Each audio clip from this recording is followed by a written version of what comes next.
ঠিক আছে, শেখ হাসিনার পর আপনাদের কি হবে সেটা আমারও চিন্তার বিষয় না, আমার পরিবারের আর চিন্তার বিষয় না, আপনারা বুঝবেন।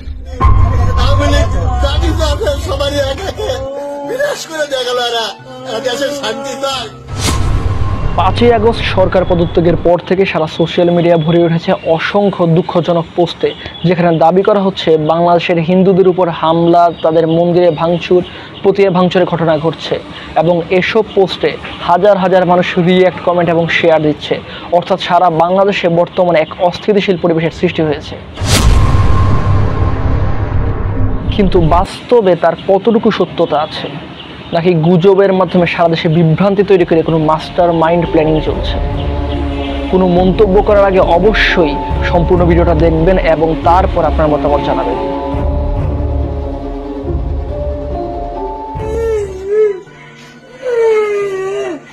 আমি কারো ক্ষতি করি না, আমি কত কষ্ট করে কীর্তন করে। গতকাল এই ভিডিওটা অর্পণ নামক একটা ফেসবুক পেজে পোস্ট করা হয়, যেখানে একটা হিন্দু পরিবারের উপর ধ্বংসযজ্ঞ চালানো হয়েছে এমন দৃশ্যই দেখতে পাওয়া যায়, যেখানে প্রায় 31,000-এর উপর লাইক, 6,000 কমেন্ট এবং 59,000-এর উপর শেয়ার আসে। এটি দেখে সমকালের একটা প্রতিবেদন মনে হলেও বাস্তবে সমকালে এমন কোনো ভিডিও বা প্রতিবেদনই পাওয়া যায়নি। এখন প্রশ্ন হলো, তবে এই ভিডিওটা এলো কোথা থেকে? আপনি যদি ভিডিওতে বর্ণিত ঠিকানাটা দিয়ে গুগলে সার্চ করেন, অর্থাৎ গুগলে যদি আপনি সার্চ করেন যে বগুড়া জেলার কীর্তনিয়া পুষ্পমাতাজির বাড়ি লিখে সার্চ করেন, তাও আপনি এই রিলেটেড কোনো নিউজ পাবেন না। আপনি যদি ভিডিওস অপশানে যান তাহলে এই রিলেটেড 2টা ভিডিও পাবেন, হুবহু সেম। একটা আপলোড করা হয়েছে সুবল চন্দ্র দাস নামক ইউটিউব চ্যানেল এবং অন্যটা মুন্না বাবু নামক ইউটিউব চ্যানেল থেকে আপলোড করা হয়েছে। তবে এখন আবারও প্রশ্ন হলো যে কেন এই ভিডিওটি সমকালের লিখে চালিয়ে দেওয়া হয়েছে? সুমিত অধিকারী নামক একটা আইডি থেকে একটা পোস্ট করা হয় যে 65 বছরের বয়োবৃদ্ধ সংখ্যালঘু প্রাক্তন স্কুল শিক্ষক মৃণাল কান্তি চ্যাটার্জির ঘরে ঢুকে তাকে হত্যা করা হয়। সূত্র ইন্ডিপেন্ডেন্ট টিভি। তার স্ত্রী এবং কন্যাকে কোপানো হয়। তার স্ত্রী বলেন, দিনের বেলা এসে বাড়িঘর লুটপাট করে নিয়ে যায় আর রাতে এসে জানে মেরে ফেলে। আমরা তো কোনো দলই করতাম না। স্বাধীনতার পরের দিন 6 আগস্ট 2024। কিন্তু বাস্তবে ইন্ডিপেন্ডেন্ট টিভিতে এমন কোনো নিউজ পাওয়া যায়নি। আর এই সুমিত অধিকারী নামক আইডিটা একটা ফেক প্রোফাইল। এই পোস্টটিতেও কিন্তু অসংখ্য লাইক, কমেন্ট এবং প্রায় 2000-এর বেশি মানুষ কোনো প্রকার যাচাই বাছাই ছাড়াই পোস্টটি শেয়ার করে এবং তাদের মধ্যে আমার ফেসবুক বন্ধু তালিকার অনেকেই আছে। নারায়ণগঞ্জের 2500-এ মন্দিরের প্রতিমা ভাঙচুরের ঘটনাটা সত্যি 5ই আগস্টই ঘটে, তবে এটা 2024 সালে নয়, 2020 সালের ঘটনা। এখন প্রশ্ন হতে পারে যে এই গুজবগুলো ছড়াচ্ছে কারা? কিছু ভারতীয় মিডিয়া এবং গণমাধ্যম, ভারতীয় এবং বাংলাদেশি কিছু মানুষ এই কাজের সাথে জড়িত এবং এক্ষেত্রে তারা অতীতের ঘটনাকেও বর্তমানে বলে চালিয়ে দিচ্ছে এমন অভিযোগ উঠেছে এবং এর সত্যতার প্রমাণও পাওয়া গেছে। আর একবার যদি একটা ভিডিও আপলোড হয়ে যায় তবে মানুষ বুঝুক আর না বুঝুক যাচাই বাছাই না করে শেয়ারের উপর শেয়ার, আরও শেয়ার, এভাবেই তার চারদিকে ছড়িয়ে পড়ছে এবং একটা অস্থিতিকর বা অস্থিতিশীল পরিস্থিতি সৃষ্টি হচ্ছে। প্রমাণনার গুজবে কুমিল্লার মুরাদনগরে হিন্দু ধর্মাবলম্বীদের কয়েকটি বাড়িতে ভাঙচুর ও আগুন ধরানোর বিষয়ে ভুক্তভোগী স্থানীয় চেয়ারম্যান নবকুমার শিব অভিযোগ করেছেন এ ঘটনার পেছনে রাজনীতি আছে। এটার মূল সারাংশটা আমি মনে করি যেন এটা রাজনৈতিক কারণ, কারণ এটার সাথে আমি হয়তো অন্য কোনো বাংলাদেশের একটু এই ফুটেজটা আমরা খেয়াল করি যে বাইরে উগ্রবাদী সন্ত্রাসীরা দরজা ভেঙে ভিতরে ঢোকার চেষ্টা করতেছে। যিনি ভিডিও করতেছেন উনি সহ বাড়ির সবাই আতঙ্কে আছেন আর এই ছেলেটা এক হাতে দরজা ধরে আরেক হাতে কোমরে ধরে দাঁড়িয়ে আছে। দৈনিক প্রথম আলো সূত্রে খবর, সোমবার শেখ হাসিনার দেশ ত্যাগের পর থেকেই বিভিন্ন জায়গায় আক্রমণ, হামলা, লুটপাট চলেছে হিন্দুদের ওপর। বাংলাদেশের রাজনৈতিক পট পরিবর্তনকে ঘিরেই মিথ্যা প্রচারণা এবং গুজব ছড়ানো হচ্ছে ভারতের সামাজিক যোগাযোগ মাধ্যমগুলোয়। আর এক্ষেত্রে ব্যবহার করা হচ্ছে পুরনো এবং অপ্রাসঙ্গিক ছবি ও ভিডিও। বাংলাদেশের রাজনৈতিক পরিস্থিতি নিয়ে গুজব ও বিভ্রান্তিকর তথ্য না ছড়াতে স্থানীয় গণমাধ্যমের প্রতি আহ্বান জানিয়েছে পশ্চিমবঙ্গ পুলিশ।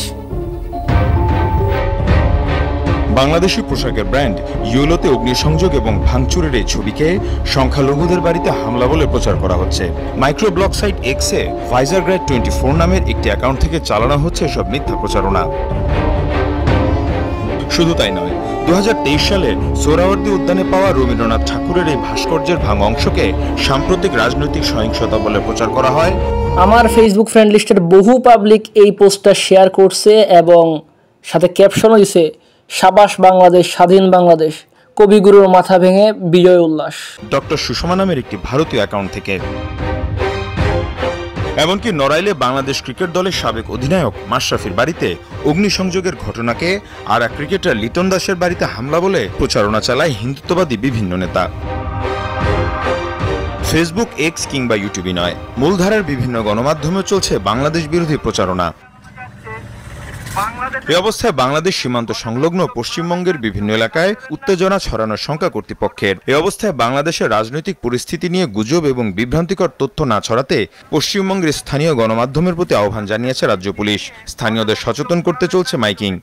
বাংলাদেশের পরিস্থিতি নিয়ে অযথা গুজব ছড়াবেন না, চোখে কান দেবেন না।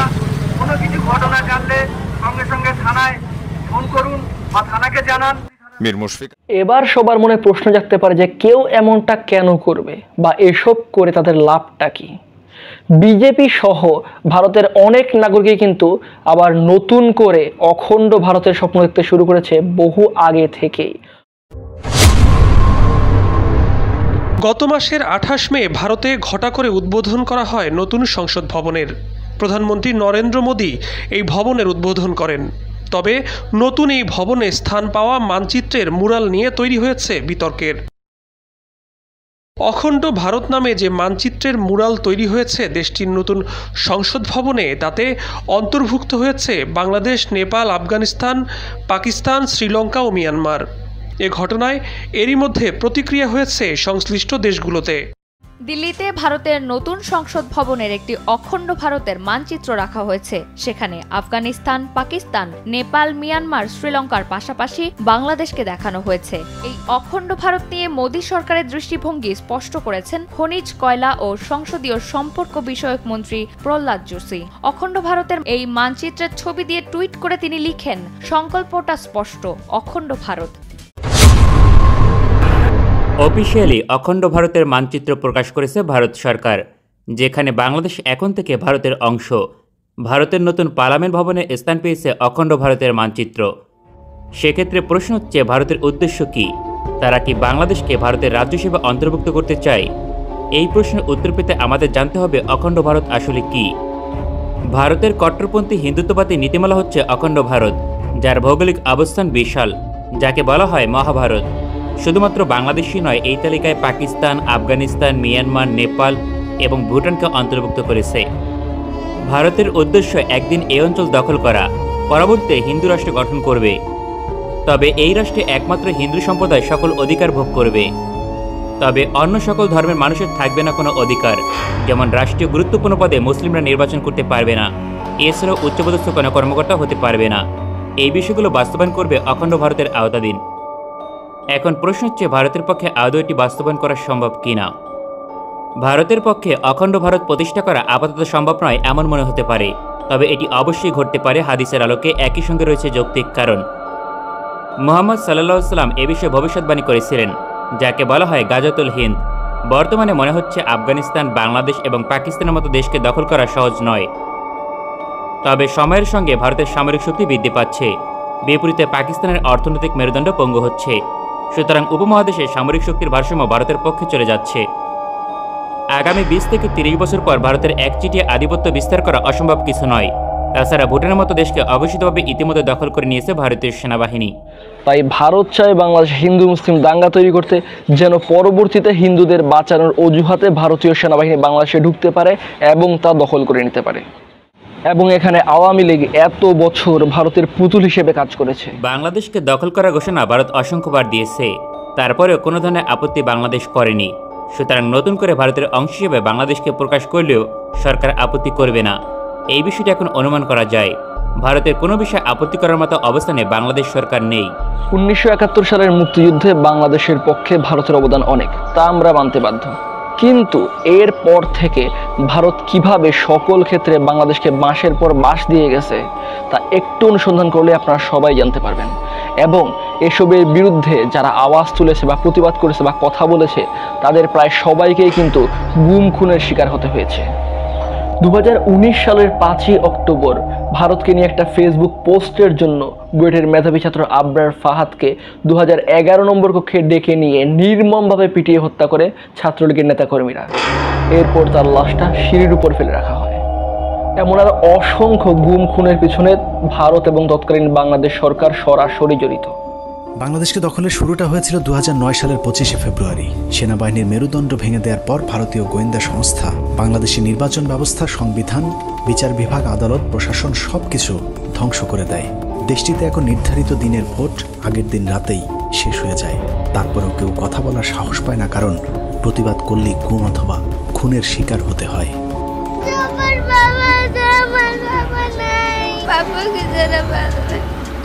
মারা গেছে, মেরে ফেলছে, আমার না যা করতে পারি, আমার ছেলের আমার কাছে ফিরিয়ে দেন। এসব গুম খুনের সাথেও ভারত সরাসরি জড়িত, যার প্রমাণ সালাউদ্দিন আহমেদ, যাকে বাংলাদেশ থেকে তুলে নিয়ে শিলিগুড়িতে গ্রেফতার দেখানো হয়। ভারতের বিরুদ্ধে কথা বলার কারণে বিএনপির আরেক নেতা ইলিয়াস আলী সহ দলটির অন্তত ডজনখানিক কেন্দ্রীয় নেতা গুমের সাথেও ভারত জড়িত বলে মনে করা হয়।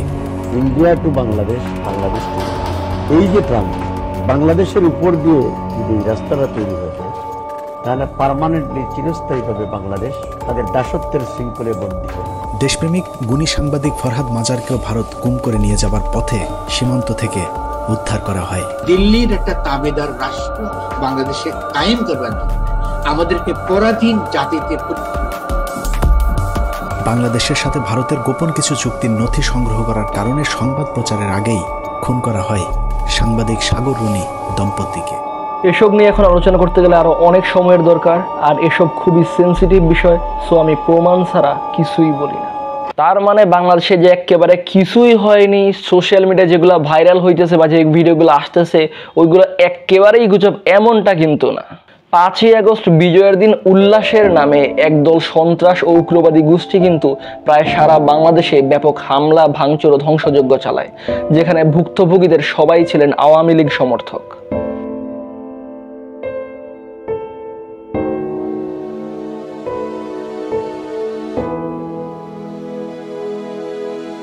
স্বাধীন বাংলাদেশের একজন নাগরিক হিসেবে যে কোনো রাজনৈতিক দলে অংশগ্রহণ ও সমর্থন করার অধিকার আমার আছে। তার মানে এই না যে আপনি আমার উপর হামলা দিবেন। কেউ যদি কোনো অন্যায় করে তবে তার জন্য আইন আছে, প্রশাসন আছে, আইনিভাবে তার বিচারের ব্যবস্থা করতে হবে।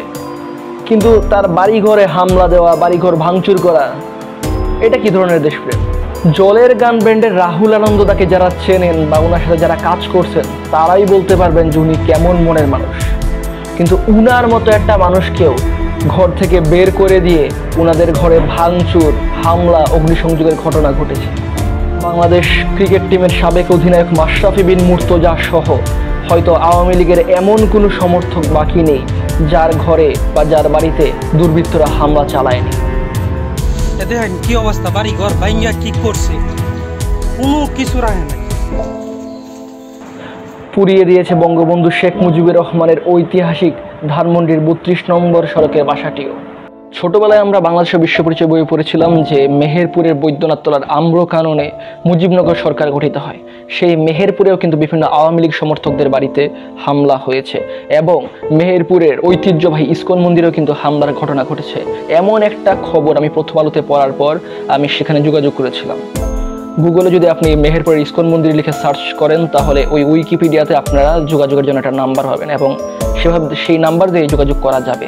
এবং যোগাযোগ করার পর ইসকন মন্দিরে হামলা হয়েছে এমনটাই জানিয়েছেন একজন। আপনাদের শোনানোর সুবিধার্থে আমি আবারও কল দিই এবং আবারও ফোন দেওয়ার পর আমি কলটা রেকর্ড করি। এই কলটি এখন রেকর্ড করা হচ্ছে। আমি অত্যন্ত দুঃখিত যে বুঝতে পারতেছি না যে কেন কলটা রেকর্ড হয়নি, তবে আমি কিন্তু রেকর্ড করছিলাম। আর ওনার সাথে যে আমার কথা হয়েছিল, আমি ওনাকে বলছিলাম যে হোয়াটসঅ্যাপে আমাকে ওই মন্দিরের যে মানে হামলা হয়েছে, মানে ওই যে ওই মন্দিরের যে বর্তমান অবস্থা বা যে ছবিগুলো বা ভিডিওগুলো ওনাদের কাছে আছে ওইগুলো আমাকে হোয়াটসঅ্যাপে সেন্ড করার জন্য, আমার নাম্বার যে হোয়াটসঅ্যাপ আছে ওইখানে পাঠানোর জন্য, এবং উনি পাঠাইছেন। তো ওইগুলো আমি দেখাইছি, ওনার সাথে আমার কথা হয়েছিল এবং উনি আমাকে এইগুলো পাঠাইছেন।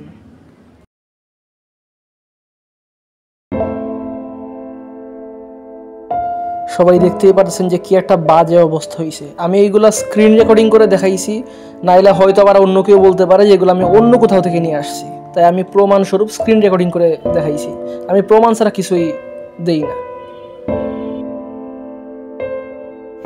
হরে কৃষ্ণ। দেখতে পাচ্ছেন এই অগ্নির মধ্যে, ধাওয়া দাওয়া অগ্নিকাণ্ডের মধ্যে এই জগন্নাথ দেব, সুভদ্রা মহারানী এবং বলদেব অক্ষত আছে। জয় জগন্নাথ স্বামী কি। দুর্বৃত্তরা তারা আগুন দিতে পারে, কিন্তু ভগবানকে তারা কখনো কিছু করতে পারে না, এটা তার প্রমাণ।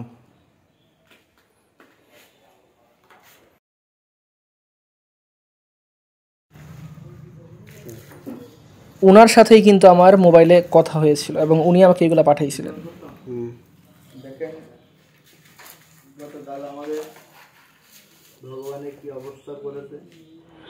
আমার কাছে এই ভিডিও ছবিগুলো আছে, কেউ নিতে চাইলে অবশ্যই কমেন্টে যোগাযোগ করবেন। আমি ওনাকে জিজ্ঞেস করেছিলাম যে আপনারা হামলাকারীদের কাউকে দেখেছেন বা চিনতে পেরেছেন কিনা। তখন উনি বললেন যে যখন হামলা হচ্ছিল তখন ওনারা প্রাণের ভয়ে ঘরের ভেতর দরজা জানালা বন্ধ করে বসেছিলেন। তো কারা হামলা করেছে তাদের কাউকে ওনারা দেখেননি বা চিনতেও পারেননি। 5ই আগস্টের পর থেকে অর্থাৎ 6 আগস্ট থেকে এখন অবধি কিন্তু আর কোনো হামলা বা ঘটনার সত্যতা পাওয়া যায়নি। অর্থাৎ এই একটা দিন দেশে আইন শাসন না থাকায় কি একটা বিচ্ছিরি অবস্থার সৃষ্টি হয়েছিল। এতেই বোঝা যায় যে আইন শাসন না থাকলে আমরা মানুষরা কতটা খারাপ হতে পারি। 5ই আগস্টের সকল হামলার জন্য বিএনপি দায়ী এমন অভিযোগ উঠেছে, কিন্তু এর সাথে কিন্তু আওয়ামী লীগেরও সম্পৃক্ততার প্রমাণও পাওয়া গেছে। ঠিক আছে, শেখ হাসিনার পর আপনাদের কি হবে সেটা আমারও চিন্তার বিষয় না, আমার পরিবারের আর চিন্তার বিষয় না, আপনারা বুঝবেন। অনেকে আমাদের ভারতেও বলছে আমরা নাকি রিপাবলিক বাংলা নাকি এটা ইচ্ছাকৃত করছে। আসলে কি বাংলাদেশে হিন্দুদের সাথে লঘু সম্প্রদায়ের সাথে ভয়ঙ্কর অত্যাচার করা হচ্ছে? হ্যাঁ, এটা অলরেডি আরম্ভ হয়ে গেছে। এটা রোখা যায় কি করে? এটার অপশন কি? হিন্দুদের তো বাঁচাতে হবে। 1,46,00,000 হিন্দু বানের জলে ভেসে যাবে, মরে যাবে, আবার এক রাতের নোটিশে পালিয়ে আসবে। বাংলাদেশে হচ্ছে দুইটি বড় রাজনৈতিক দল, আওয়ামী লীগ আর বিএনপি। বিএনপি হচ্ছে জামাতে ইসলাম, যারা হচ্ছে জঙ্গি মৌলবাদী, তাদের সাথে জোটে। তো বিএনপি জামাত যদি ক্ষমতায় আসে, আর এখন তো তারা কন্ট্রোলই করতে পারছে, বর্তমান যে কে দায়িত্বে আছে বাংলাদেশে মনেই হচ্ছে না, বোঝাই যাচ্ছে না। তো আওয়ামী লীগ ছাড়া বাংলাদেশের হিন্দুদেরকে রক্ষা করা আমার মতে সম্ভব না।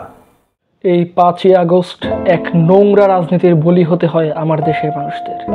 সেদিন কিন্তু কেবল হিন্দু নয়, যারাই আওয়ামী লীগের বিভিন্ন দায়িত্বে ছিলেন তাদেরই বাড়িতে হামলা দেওয়া হয়। আবার যেসব হিন্দুরা দেশ ছাড়তে চাচ্ছিলেন তাদের বেশিরভাগের উপরেই কিন্তু কোনো হামলা দেওয়া হয়নি। তারা ভয়ে বা না বুঝে বা কারো প্ররোচনায় দেশ ছেড়ে চলে যেতে যাচ্ছিলেন। তার মানে এটা বলবো না যে এটা কোনো ব্যাপার না। এসব সন্ত্রাসী কর্মকাণ্ডের সাথে যারাই জড়িত তাদেরকে অবশ্যই কঠিন থেকে কঠিনতম শাস্তির ব্যবস্থা করতে হবে। এরা হচ্ছে সন্ত্রাসী, আর সন্ত্রাসীদের প্রতি কোনো দয়া দেখানো যায় না। এসব সত্য ঘটনার পাশাপাশি বিভিন্ন ধরনের গুজব মিশিয়ে ছড়িয়ে দিচ্ছে ভারতীয় সহ বাংলাদেশের বিভিন্ন গোষ্ঠীর মানুষরা। এর ফলে যাচাই বাছাই না করেই ফুলে ফেপে উঠছে দেশের বিভিন্ন স্তরের মানুষ, যার ফলে শুরু হতে যাচ্ছে দাঙ্গা। 2 দিন আগে আমাদের এক মাজারও ভাঙচুর করা হয় এবং মাজার ভাঙচুরের সময় এক বুরকা পরা হিন্দু মহিলাকে এলাকাবাসী আটক করে এবং সেনাবাহিনীর হাতে তুলে দেয়। এবং মন্দির বা পতিয়া ভাঙচুর করতে যাওয়ার সময় এক মুসলিম পুরুষকেও কিন্তু এলাকাবাসী আটক করে এবং আর্মির হাতে ধরিয়ে দেয়। অর্থাৎ এরা সম্পূর্ণদমে দাঙ্গা বাঁধাতে যাচ্ছে। জাগুন আর কি হয়েছে যে মুসলিম যখন বাংলাদেশে হিন্দুদের উপর আক্রমণ করছে, হিন্দুদের বাড়ি ঘর জ্বালাচ্ছে, কিছু মৌলবাদী মাদ্রাসার ছেলেমেয়েরা তারা দেখাচ্ছে যে আমরা মন্দির পাহারা দিচ্ছি, আমরা হিন্দুদের ঘরবাড়ি পাহারা দিচ্ছি।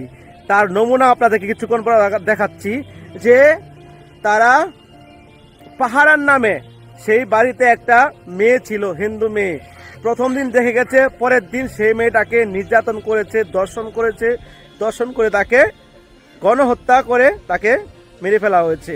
তো এইভাবে যদি হিন্দু তোষণ চলে বাংলাদেশের মধ্যে, এইভাবে যদি হিন্দুদের উপর অত্যাচার করে, তাহলে হিন্দুরা জাগুন, এখনই সময় জাগার, আর কবে জাগবেন? এটা সম্পূর্ণ একটা ফেক নিউজ ছিল। সারা বাংলাদেশে কোথাও এমনটা ঘটেনি। এই লোকটাকে অবশ্যই আইনের আওতায় আনতে হবে এবং তার কাছ থেকে বের করতে হবে যে এই নিউজটা সে কোথায় পেয়েছে, আর মানুষ কিভাবে এমন একটা সেন্সিটিভ বিষয় কোনো যাচাই বাছাই না করেই শেয়ার দিচ্ছে, উল্টাপাল্টা কমেন্ট করতেছে।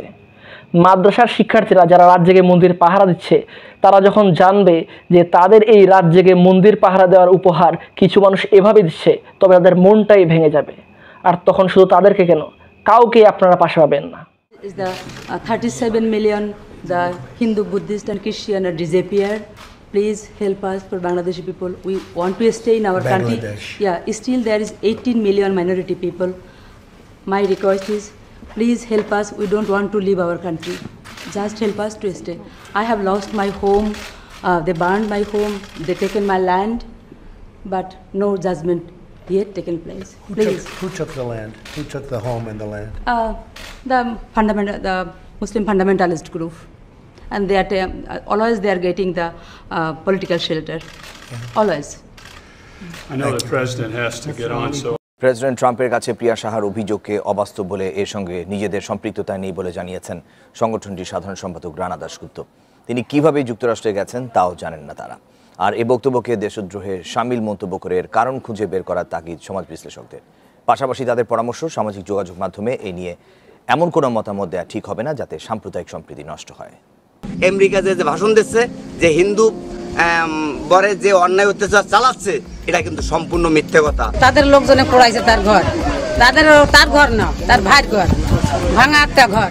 এছাড়াও সোশ্যাল মিডিয়াতে বাংলাদেশের আরও কিছু জায়গায় হিন্দুদের উপর হামলা ও মন্দির ভাঙচুরের খবর পাওয়া গেলেও ওইসব জায়গায় অনুসন্ধান করে এমন কিছুই পাওয়া যায়। মৌলভীবাজারে কালী মন্দিরে আগুন দেওয়া হয়েছে, এই খবরটা কোনো যাচাই বাছাই না করে মৌলভীবাজারবাসীরাই ফেসবুকে ছড়িয়ে দিয়েছে। আমি নিজে গিয়ে সেখানে দেখি এই সবটাই ছিল একটা গুজব। বাংলাদেশের যেসব জায়গায় হামলা হয়েছে তাদের ক্ষতিপূরণের ব্যবস্থা করা সহ দোষীদেরকে কঠিনতম শাস্তির আওতায় আনতে হবে এবং যারা গুজব ছড়াচ্ছে তাদেরকেও অবশ্যই কঠিনতম শাস্তির আওতায় আনতে হবে। অনেক হিন্দু ভাই বোনের আবার ভাবতে পারেন যে অখণ্ড ভারত হলে তো আমাদের জন্য ভালোই, কিন্তু না, অখণ্ড ভারত যদি শুরু হয় তাহলে সব কিছু কিন্তু একদম আগের মতো চলবে। অর্থাৎ আগে যেমন ব্রাহ্মণ শূদ্র এরকম এমন গুত্রে গুত্রে ভাগ ছিল, এমনটা কিন্তু আবারও তৈরি হবে। আমরা হিন্দু, মুসলিম, বৌদ্ধ, খ্রিস্টান সবাই মিলেই বাংলাদেশ। আমাদের মাঝে যেন কেউ দাঙ্গা বাঁধাতে না পারে এবং আমাদের শান্তির দেশে যেন কোনো ভিনদেশী অপশক্তি ঢুকতে না পারে, তার নিশ্চিত করার দায়িত্ব আমার, আপনার, আমাদের সবার। আর ফেসবুকে যা দেখবেন তাই বিশ্বাস করবেন না, অবশ্যই যাচাই বাছাই করবেন।